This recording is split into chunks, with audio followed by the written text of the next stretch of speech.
Hello my dear friends, स्वागत है आपका एक बार अपने फिर से चैनल शास्त्र स्टडी में। जैसा कि आप जानते हैं कि आप लोगों को प्रीवियस ईयर का क्वेश्चन यानी कि 2021 का क्वेश्चन सॉल्व कराया जा रहा है, जिसमें आपको शॉर्ट क्वेश्चन यानी कि लघु उत्तरीय प्रश्न का सॉल्यूशन दिया जा रहा है, यानी कि 2 मार्क्स वाला। ठीक है, जिसमें आपको आप देखिए मेरे सामने क्वेश्चन पेपर है, जिसमें आपको 5 नंबर तक क्वेश्चन बता दिया गया था। आज आपको 6 नंबर से क्वेश्चन बता रहा है, इसलिए आप इस वीडियो को मिस न करें और कंटिन्यू लास्ट तक जरूर देखें, क्योंकि ये आपके लिए और आपके बोर्ड के लिए बहुत ही इंपॉर्टेंट है, क्योंकि आपको प्रीवियस ईयर का क्वेश्चन बताया जा रहा है। ठीक है, ये चीज़ आपको पिछले वीडियो में बता चुके हैं। अगर आप पिछले वाला वीडियो नहीं देखे हैं तो आप लोग इस वीडियो के नीचे डिस्क्रिप्शन में उसका लिंक दिया गया है, आप जाके वहाँ से क्लिक करके देख सकते हैं या चैनल पे सर्च करके देख सकते हैं। ठीक है, तो आइए देखते हैं अगला प्रश्न क्या है। आप प्रश्न को एक बार समझिए, हम प्रश्न पढ़ रहे हैं, आप सुनिए और देखिए प्रश्न क्या है कि एक घड़ी की घंटे की सुई की लंबाई 6 cm है। घड़ी तो पता होगा घड़ी कैसा होना चाहिए। घड़ी कैसा होता है आप लोग देखे हैं, उसमें एक घंटे की सुई है जो घंटा, मिनट और सेकेंड, घड़ी में 3 सुई होता है, जिसमें घंटे की सुई की लंबाई दी हुई है 6 cm और इस सुई द्वारा 4 घंटे में रचित क्षेत्रफल आपको ज्ञात कर देना है। यानी कि 4 घंटे में वो घंटा का सुई कितना डिग्री यानी कि कितना cm का क्षेत्रफल बना सकती है, ये आपको तय करना है, ये आपको बताना है। एक बार क्वेश्चन ध्यान से पढ़िएगा। क्या है कि एक घड़ी की घंटे की सुई, एक घड़ी की घंटे की सुई की लंबाई 6 cm है। इस सुई द्वारा 4 घंटे में रचित क्षेत्रफल आपको ज्ञात करना है। आइए देखते हैं कैसे होगा। मान लीजिए एक घड़ी है, घड़ी में हम टाइम बजा दे रहे हैं। यहाँ 12 हो गया, ये 3 हो गया, 6 हो गया, ये 9 हो गया, ये 1 हो गया, ये 2 हो गया, 3 4, ये 5 हो गया, 6 7 8 हो गया, 9 10 और ये 11। आपको पता होना चाहिए कि जो एक बार पूरा राउंड जब घंटा का सुई लगाएगा तो कितना डिग्री का कोण बनाएगा, पूरा 360 डिग्री का। ये पूरा जब एक भावर घंटा का सुई पूरा जब घूमेगा तो ये कितना डिग्री का एंगल बनाएगा, 360 डिग्री का। ठीक है, 4 घंटे में रचित क्षेत्रफल हमको ज्ञात करना है। 4 घंटा, तो देखिए घंटा यहाँ ए है और 4 कहाँ है, यहाँ इसके सामने होना चाहिए, यहाँ ए है। देखिए घंटा ये 4 पे है, ये घंटा की सुई कहाँ है, 4 पे है, और ये मिनट की सुई कहाँ है, 12 पे है। तब ना 4 घंटा में पूरा आप बताइएगा कि हाँ कितना ये जो है कितना क्षेत्रफल बनाएगी। एक घंटे की सुई 4 घंटे में कितना क्षेत्रफल बनाएगी। ठीक है, तो आप जानते हैं या शुरू से आप लोग जानते होइएगा या हम लोग भी जानते हैं कि पूरा जो एक घड़ी है, पूरा अगर एक राउंड पूरा लगाती है यहाँ 12 से आके फिर 12 पर आ जाती है पूरा घंटा, तो पूरा 360 डिग्री का कोण बनाती है। इसमें आपको जो है एक अब पूरा देखिए पूरा 12 घंटा में पूरा 12 यानी कि पूरा 12 है ना, एक खंड देखिए 1 2 3 4 5 6 7 8 9 10 11 12, पूरा 12 घंटे में पूरा 12 जब एक राउंड लगा देगा तो पूरा 12 हो जाएगा। तो पूरा 12 में एक कितना एंगल का कोण बना रही है, 360, यानी कि पूरा 12 घंटे में 360 डिग्री का कोण बना रही है। तो एक घंटे में कितना बनाएगी, तो 360 बटा 12, तो कट जाएगा 12 3 36, 1 0 आ जाएगा। यानी कि पूरा एक घंटा में 300 करें, एक घंटा में कितना हो गया 60 डिग्री, 30 डिग्री, एक घंटा में कितना हो गया 30 डिग्री। आपको कई घंटा का निकालना है, 4 घंटा का, तो इसलिए 4 घंटा का निकाल दीजिए। तो 4 घंटा निकालने के लिए आपको 4 से गुना करना पड़ेगा, तो ये होगा 4 3 12 यानी कि 120 डिग्री, तो हो जाएगा आपका थीटा बराबर 120 डिग्री। देखिए शुरू में जो आपको दिखाए थे, आपने तो थीटा ज्ञात कर दिया, थीटा बराबर 120 डिग्री। शुरू में आपको क्या बताया दिखाया गया है कि एक घड़ी के घंटे की सुई की लंबाई कितनी है 6 cm। वो लंबाई घड़ी की घंटे की सुई की लंबाई देखिएगा, दिया है आपको कि घड़ी की घंटे की सुई की लंबाई कितनी है 6 cm। तो ये आपका त्रिज्या हो जाएगा r बराबर 6 cm। देखिए यहाँ से 4 घंटा में आपको क्षेत्रफल तैयार करना है, यानी कि क्षेत्रफल बताना है। तो एक त्रिज्या खंड बना रहा है, क्या बना रहा है, एक त्रिज्या खंड बना रहा है जो 120 डिग्री के एंगल का है। तो इसमें आपको इसका क्षेत्रफल निकाल देने कि 4 घंटा में रचित क्षेत्रफल आपको बता देना है कि 4 घंटा में कितना क्षेत्रफल बनाएगा। तो आप देख सकते हैं कि ये जो है एक त्रिज्या खंड की आकृति का बना रहा है, तो त्रिज्या खंड का क्षेत्रफल आ जाएगा। तो त्रिज्या खंड का क्षेत्रफल कितना होगा, त्रिज्या खंड का क्षेत्रफल कितना होता है पता है आपको, देखिए थीटा बटा 360 पाई r स्क्वायर, ये हो गया त्रिज्या खंड का क्षेत्रफल। अब इसमें जो है आपको मान रखना है। तो देखिए थीटा कितना है, थीटा आपने ज्ञात किया, थीटा दिया नहीं है, थीटा आपने निकाला, कैसे निकाला है आप पूरा देख सकते हैं, पूरा प्रोसेस यहाँ तक आपको बताया गया। तो पूरा थीटा कितना है 120 डिग्री बटा 360 डिग्री। पाई का मान आपको पता होना चाहिए कि पाई का मान 22/7 होता है, यानी कि जब तक ना कहा जाए तब तक पाई का मान 22/7 लेना पड़ता है। और त्रिज्या जो है वो घड़ी की सुई की लंबाई ही उसकी त्रिज्या है, तो हो जाएगा 6 cm गुने 6 cm। 6 क्यों हो रहा है, क्योंकि r का स्क्वायर है। अब यहाँ से आप इसका गुना भाग कीजिए, तो आपको डिग्री से डिग्री और 0 से 0 कट जाएगा, 12 से 12 यहीं 36 कट जाएगा, 3 से 3 दूना 6 कट जाएगा, बाकी कोई कटने वाला तो है नहीं, 7 से 6 या कोई वगैरह वगैरह नहीं कटेगा। तो नहीं कटेगा तो क्या करेंगे, गुना कर देंगे। तो ऊपर का ऊपर गुना करके लिखिए, नीचे का नीचे रह जाएगा। तो नीचे सिर्फ एक 7 बचा है, तो नीचे 7 रह गया, ऊपर का गुना कर दीजिए, तो हो जाएगा 6 दूना 12, 12 दूना 24, 24 के 4 हासिल बचा 2, 6 दूना 12, 12 दूना 24 और 2 26, यानी कि ये हो जाएगा आपका कितना 264/7 सेंटीमीटर स्क्वायर, जो आपका फाइनल सॉल्यूशन हो जाता है। क्लियर है। आप एक बार इसे देखिए पूरा बढ़िया से, यहाँ तक कोई प्रॉब्लम नहीं होनी चाहिए। एक घड़ी है जिसकी घंटे की सुई की लंबाई है 6 cm, मान लीजिए एक घंटा है, इसकी सुई की लंबाई है 6 cm। तो यहाँ से ही ये आपका त्रिज्या हो जाएगा r बराबर 6 cm। यहाँ लिख भी दिए हैं, घड़ी की घंटे की सुई की लंबाई बराबर त्रिज्या 6 cm। और ये जो है इसमें थीटा नहीं दिया है, तो त्रिज्या खंड का 4 घंटा में जो रचित क्षेत्रफल होगा, तो जायज़ सी बात है कि यहाँ मिनट की सुई होगी तो 4 पे घंटा का सुई होगा, तब ना 4 घंटा होगा, 1 2 3 4, तब ना 4 घंटा का रचित होगा। तो यहाँ से और यहाँ तक देखिए, तो ये मिनट 12 पर होगा और घंटा 4 पर होगा, तब ना 4 घंटा होगा। तो आप देख रहे हैं कि पूरा एक भावर, यानी कि अगर घंटा का सुई पूरा एक बार घूमेगा पूरा घंटा, तो कितना होगा 12 घंटा का होगा। तो 12 घंटा में कितना एंगल का कोण बना रहा है 360 डिग्री का। तो 12 घंटा में 360 डिग्री का कोण बना है, तो 1 घंटा का निकाल दीजिए पहले। तो 1 घंटा का निकालेंगे तो 1 घंटा यानी कि 12 से 1 के बीच में कितना डिग्री का एंगल है 30 डिग्री का। 1 से 2 के बीच में कितना डिग्री का एंगल है 30 डिग्री का। 2 से 3 के बीच में कितना डिग्री का एंगल है 30 डिग्री का।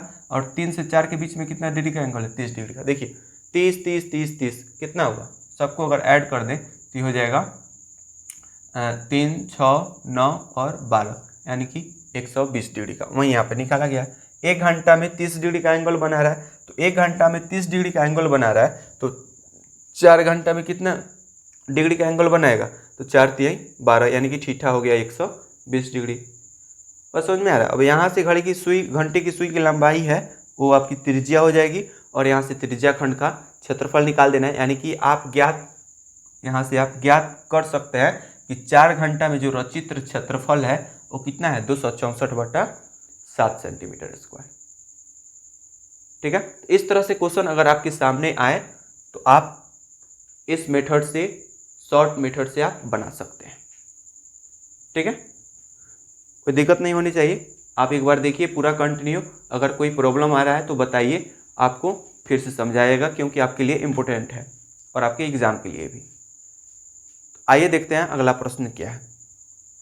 अगला प्रश्न देखिए, इसमें अगला प्रश्न जो आप देख रहे हैं 21 cm त्रिज्या वाले प्रश्न, थोड़ा ध्यान से देखिएगा, हम पढ़ भी रहे हैं, आपको सुनाई देगा, थोड़ा ध्यान से देखिएगा।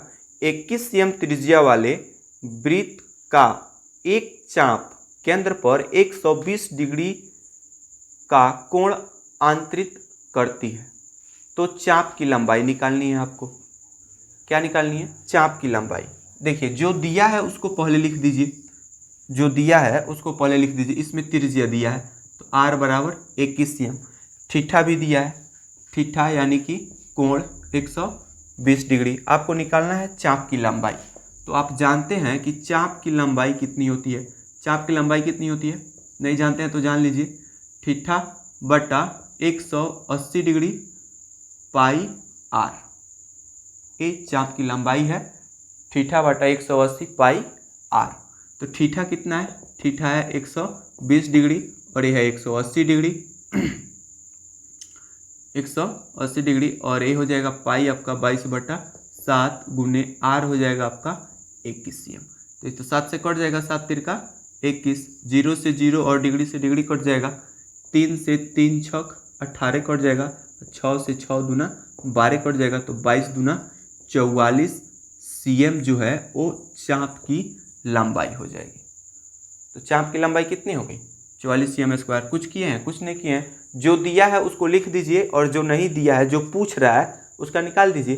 तो त्रिज्या देवे किया है, कोण आपको देवे किया है, तो कोण आपका थीटा हो जाएगा जो आपको चाहिए। तो इसमें क्या चाहिए? एक कोण चाहिए, पाई का मान तो होता ही है, और 180 डिग्री r आप देख लीजिए, r दिया ही है।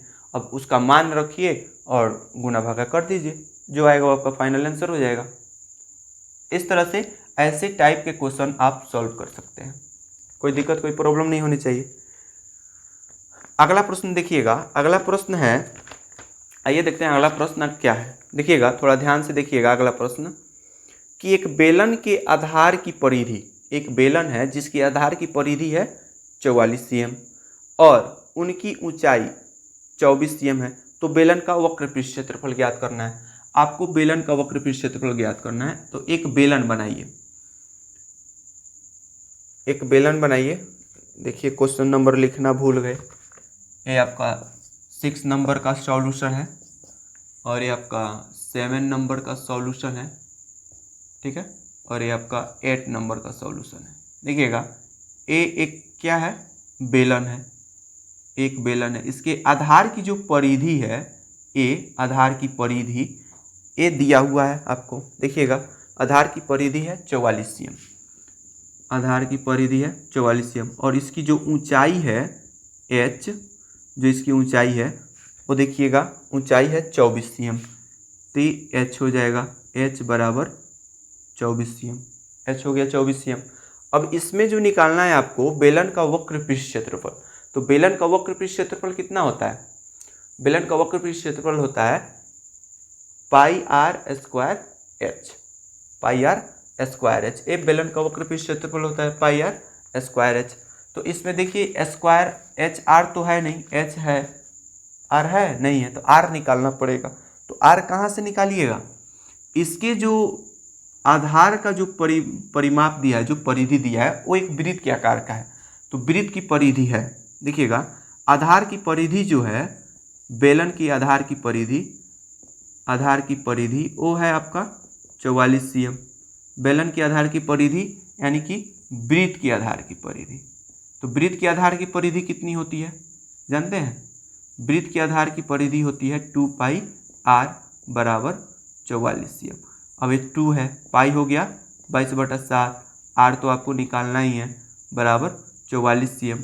अब यहाँ से आप निकाल दीजिए r का मान। तो r बराबर 44, r बराबर 44, 2 और 22 गुना कर रहा है, तो यहाँ आएगा तो भाग कर लेगा नीचे, 22 2 गुना 22 और 7 आपका ऊपर चल जाएगा, तो ये 22 से कट जाएगा, 22 दूना 44 और 2 से 2 कट जाएगा, तो r बराबर कितना हो गया?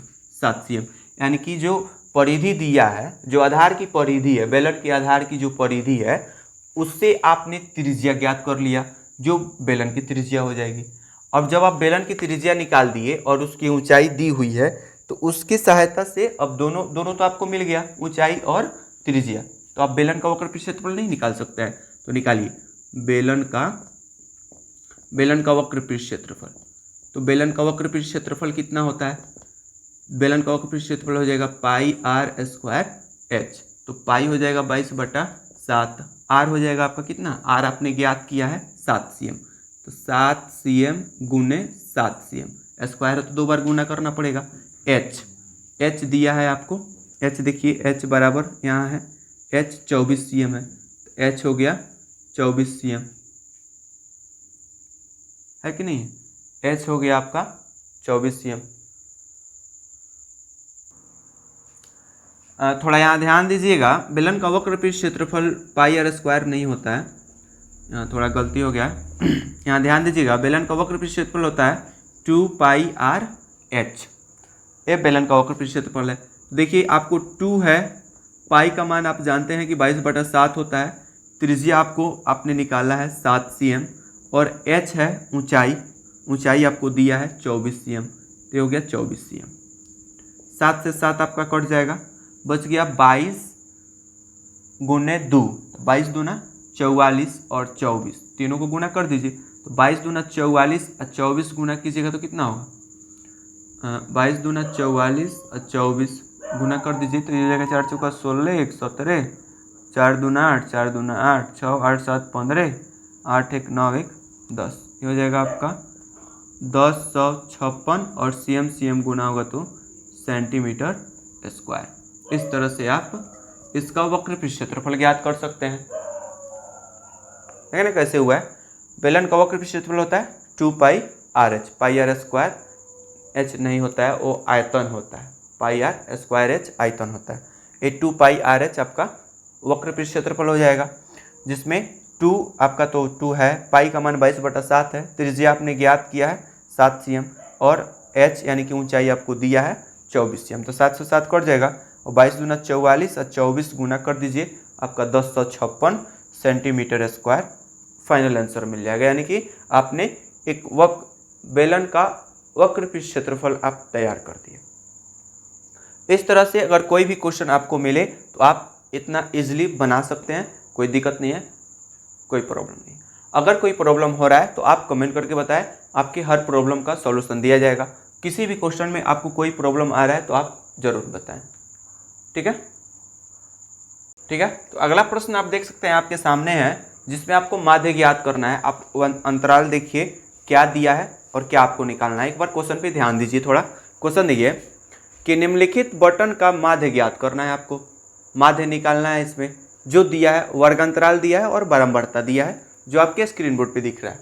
इसमें आपको माध्य ज्ञात करना है। क्वेश्चन आप देखे हैं ना, निम्नलिखित बटन का माध्य ज्ञात करें जिसमें वर्गांतराल है और बारंबारता है। तो वर्गांतराल देखिए 0 से 10, 10 से 20, 20 से 30, 30 से 40, 40 से 50, और जो बारंबारता दिया है वो है 6, 9, 8, 13, 20। इसका माध्य ज्ञात करना है। तो कैसे ज्ञात कीजिएगा, आइए देखते हैं। देखिए जो बारंबारता है ये आपका फ्रीक्वेंसी कहलाता है, जो FI है, और यहाँ जो आप निकालिएगा, यहाँ का जो निकालिएगा वो आपका वर्ग चिन्ह कहलाता है, जिसे XI कहते हैं।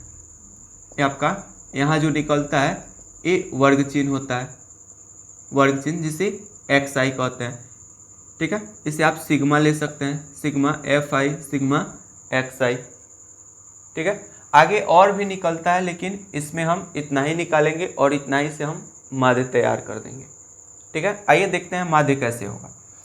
देखिए सबसे पहले आपको करना क्या है, करना कुछ नहीं है और बहुत कुछ करना है। सबसे पहले आप वर्ग अंतराल पे आइए। एक कोई भी वर्ग अंतराल लीजिए, कोई भी वर्ग अंतराल लीजिए। जैसे कि 0 से 10 हो गया, तो 0 से 10 या 10 से 20 या 20 से 30 शुरू से लीजिए, 0 से 10। तो 0 से 10 लेंगे तो एक वर्ग अंतराल है 0 से 10, ये वर्ग अंतराल है आपका 0 से 10। इसमें जो है पहले वाली को निचली सीमा कहते हैं, क्या कहते हैं, निचली सीमा, और ऊपर वाले को कहते हैं ऊपरी सीमा, ऊपरी सीमा, ठीक है। जब इसमें वर्ग अंतराल निकालना होता है तो हम क्या करते हैं कि ऊपरी सीमा में निचली सीमा जोड़ देते हैं। जोड़ने के लिए तो किधरों से जोड़ सकते हैं, निचली सीमा में भी ऊपरी सीमा जोड़ सकते हैं और ऊपरी सीमा में भी निचली सीमा जोड़ सकते हैं। जोड़ किधरों से हो सकता है, घटाव में तो ज़्यादा की तरफ से ही घटाया जाता है, लेकिन जोड़ में क्या होता है कि हम कम से ज़्यादा में भी जोड़ सकते हैं और ज़्यादा से कम में भी जोड़ सकते हैं, कोई दिक्कत नहीं है। तो निचली सीमा से ऊपरी सीमा में भी हम जोड़ सकते हैं और ऊपरी सीमा से निचली सीमा में जोड़ सकते हैं। तो ऊपरी सीमा से जब निचली सीमा में जोड़ेंगे तो 0 में 10 जोड़ेंगे तो हमको क्या मिलेगा, 10 मिलेगा।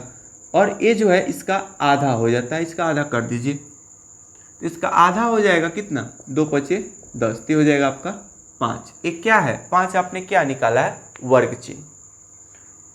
5 आपने क्या निकाला है, वर्ग चिन्ह, जो यहाँ लिखाता है जो xi है। ये जो वर्ग चिन्ह है, वर्ग चिन्ह बराबर होता है ऊपरी सीमा जोड़ निचली सीमा। अभी आपको बताया है ना, वर्ग चिन्ह बराबर ऊपरी सीमा जोड़ निचली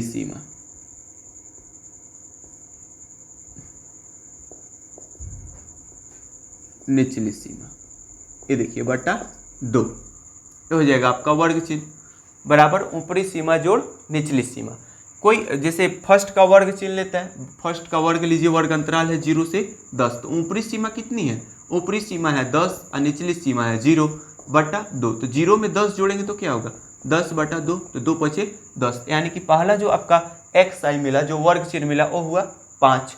अब दूसरा निकालिएगा तो दूसरे का भी वही फॉर्मूला, क्योंकि वर्ग चिन्ह तो सेम है, ऊपरी सीमा जोड़ निचली सीमा। तो ऊपरी सीमा 20, इसका वर्ग अंतराल देखिए, ऊपरी सीमा 20 और निचली सीमा 10, तो हो गया 10 बट्टे 2, तो 20 और 10 30 बट्टे 2, तो हो जाएगा 15 दूना 30।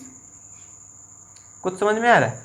अब देखिए ये हो गया आपका 15, 2 को तो आप निकाल दिए, बाकी का अंतराल देख लीजिए। 15 से 10 हुआ, 15 से कह रहा है 5 से 15 हुआ है, कितना का बढ़ोतरी हुआ है, 10 का हुआ है कि नहीं।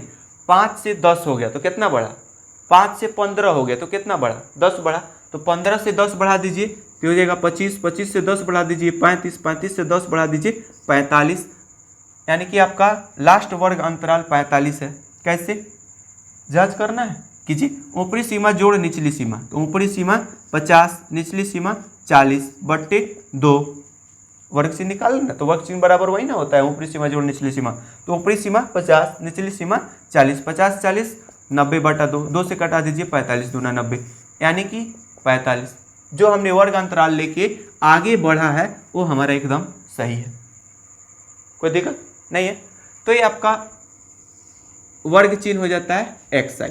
अब जब यहाँ पे आप सिग्मा fi गुने xi निकालिएगा, यहाँ से एक बार ये निकाल दीजिए, सिग्मा fi और xi, तो सिग्मा fi गुने xi, तो सिग्मा fi गुने xi, तो सिग्मा fi है, xi है, यानी कि बराबरता और वर्ग चिन्ह को गुना कर दीजिए एक बार, तो हो जाएगा 6 पचे 30, 15 नवा 135, 25 अट्ठे 200, 25 अट्ठे 200, 25 और 35 और 13 का गुना कर दीजिए तो 13 पचे 65, 6 13 तिया 39 और 6 39 6 45। अब एक बार इसको गुना कर दीजिए तो एक 0 का 0 आ जाएगा और 45 दूना 90, यानी कि हो गया आपका 900। तो आपने fi और xi को गुना करके लिख दिया। अब एक बार जो है इसे fi और xi जो आपने गुना करके निकाला है इसको जोड़ दीजिए और एक बार फ्रीक्वेंसी को जोड़ के लिख दीजिए। जो फ्रीक्वेंसी आपका है, फ्रीक्वेंसी fi सिग्मा fi बराबर, इसको जोड़ के लिख दीजिए। तो 9 6 15 8 23 3 26 और 0 6 हो गया, 26 के 6 हो गया, बचा क्या 2, तो 2 और 2 4 और 1 5, यानी कि सिग्मा fi आपको फ्रीक्वेंसी कितना मिल गया 56।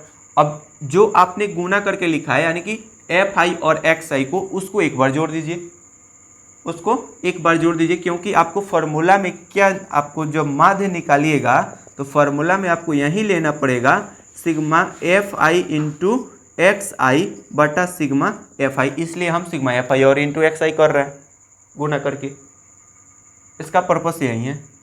बस समझ में आ रहा है। तो जब इसको ऐड कीजिएगा तो देखिए 5 5 5 5 10 5 5 10 1 3 3 6 5 11 1 12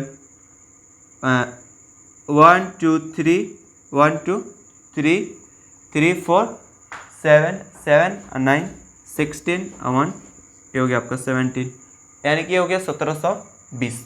एक बार और जांच कर लीजिए, 5 5 10 3 3 6 5 11 1 12 1 2 3 4 7 9 9 7 16 और 1 17, यानी कि sigma f i into x i हो जा रहा है। अब यहाँ से जो आप माध्य निकाले हैं sigma f i into x i बटा एफ आई, अब मान रख दीजिए। तो sigma f i into x i कितना है 1720 बटा और यह 56। कई बार में इसको कटा दीजिएगा क्या, तो आप देख सकते हैं कि 56 से जब इसे कटाएंगे, 56 से जब कटाएंगे तो कितना होना चाहिए, 56 से जब कटाएंगे तो कट जाएगा, आपको भाग दीजिएगा, आप भी भाग दे के देख लीजिएगा। 56 से जब इसे कटाइएगा तो ये होगा 30.71 और कुछ भी आएगा आगे 4 2 2 और भी कुछ मिलेगा, लेकिन आपको लगभग में कुछ आंसर देना है तो दे दीजिए 30.71, ये आपका माध्य हो जाएगा। इस तरह से आप कोई भी माध्य ज्ञात कर सकते हैं, कितना हो बड़ा माध्य हो, ये सबसे सटीक और आसान तरीका है। ठीक है, इस तरह से आप माध्य निकाल सकते हैं। ठीक है, तो आप देखिए पूरा एकदम बढ़िया से सॉल्यूशन इसका दिया गया है, एक बार देखिए और समझिए। नहीं समझ में आ रहा है तो कमेंट करके बताइए, आपको फिर से समझ आ जाएगा। ठीक है, तो चलिए आज का वीडियो यहीं पे समाप्त करते हैं, फिर मिलते हैं आपसे अगले वीडियो में अगले क्वेश्चन के साथ, जो इसमें आप देख सकते हैं क्वेश्चन 9 तक आपको बताया गया है, 9 तक बताया गया है, 10 11 12 30 तक क्वेश्चन है। फिर आपको अगले वीडियो अगले क्लास में आपको बताया जाएगा। तब तक के लिए वीडियो को देखिए, लाइक कीजिए, शेयर कीजिए, अगर आप चैनल पर नए हैं तो सब्सक्राइब जरूर कीजिए। लेकिन एक बात का ध्यान रखिएगा कि यहाँ जो भी आपको बताया जा रहा है एकदम VVI और बोर्ड मॉडल क्वेश्चन बताया जा रहा है, क्योंकि आप देख सकते हैं कि मेरे हाथ में क्या है, question valid paper, question paper है और ये कोई दिखावा नहीं है। आप देख सकते हैं कि पूरा एकदम 2021 का क्वेश्चन पेपर है, इसलिए आप कोई भी क्लास कोई भी वीडियो मिस ना करें, कंटिन्यू देखें, अंत तक जरूर देखें। जय हिंद।